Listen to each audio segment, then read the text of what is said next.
everybody, and welcome back to Lindsey's Little Library. So today we're back for another episode of What's on My Kindle. We're getting close. There's only 5 or 6 left. 5 maybe? I'm not even sure. I don't even know. I've lost count. So we have 10 books today I want to talk about that are on my Kindle. First one is A Madness So Discreet by Mindy McGinnis. So this is a historical thriller, which is what drew my attention to it, because I feel like that's another kind of subgenre that I really want to get into. So we have Grace. She is pregnant. She is very pregnant. She is very alone. And she's running from a horrendous, terrible, horrible past that we don't quite know enough about yet. Whatever happened in the past has kind of made her go a little bit mad. She's a little bit off her rocker. And she ends up partnering with a doctor who sees potential in her, who sees an opportunity that maybe this doctor can help her. And in return, she helps him by analyzing the crime scenes that he has to go to and look at. So kind of an interesting relationship that's built there. And in the meantime, they're both then being hunted by a killer. Right? Sounds interesting. Next one I have is The Other Wife by McGowen. The snippet that I found is 3 wives, 3 secrets. They all come together and nothing will ever be the same.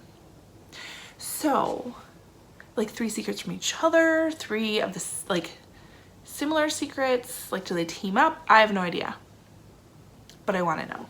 Sounds good. Next one is What You Did by another one by McGowen. Another one where it's like the snippet I get is a vicious assault, a devastating accusation, and who should she trust, her husband or her best friend? Who's involved? Who was assaulted? Who accused whom? I don't know. It's fantastic. The next one is Once Night Falls by Roland Merullo. This one, again, I'm super interested in it because it's a historical fiction taking place in Italy, Nazi-occupied Italy in 1943. So Luca is fighting the Germans while keeping his Jewish girlfriend hidden away and safe. Sounds interesting. Next one I have is The Sea of Tranquility by Katja, Millay. This one I did read and I gave 4 stars and I thoroughly enjoyed this book. So we have our new girl in school, brand new school, just starting out. I believe she's in high school. And there are things in her past that she really wants to keep hidden.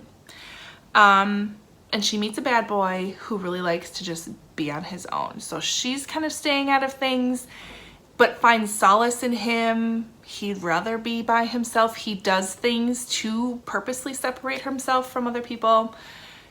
I really enjoyed this book. It is YA, but I still really liked it. The next one I want to talk about is The Wall by Jen Minkman, I think. This is the start of a series. This is book number 1. So Leah lives on an island where children leave their parents and start taking care of themselves when they're 10 years old. So she's off on her own for the very first time. She also knows that across the island, there's a wall, and you do not go across this wall. Only fools go across this wall.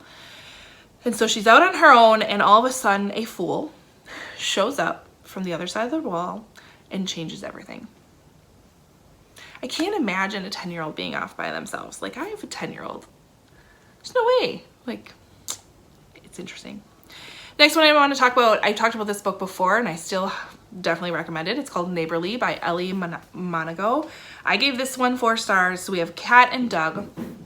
They I believe just had a baby. They're looking to move out of their not so perfect neighborhood and start raising their child in the perfect suburban white picket fence perfect neighborhood. And so they find a house. It takes pretty much every resource they have in order to afford to live in this house. Life is good until a note arrives at their house that said, "That wasn't very neighborly of you." And Kat starts fearing that maybe her past is catching up to her and there's a secret that the neighbors are about to reveal, and drama ensues. And it is fantastic. It's 4 stars. The next one I want to talk about is What We Forgot to Bury by Marin, Montgomery.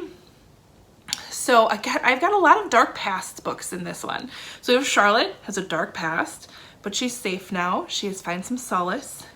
There's a stormy night. She's living by herself, I should say. Kind of on her own, a little separated from the rest of the town. Pretty stormy night. Typical like Halloween movie-esque. And a teenager named Elle comes to her door. She's by herself. She's seeking shelter from the rain.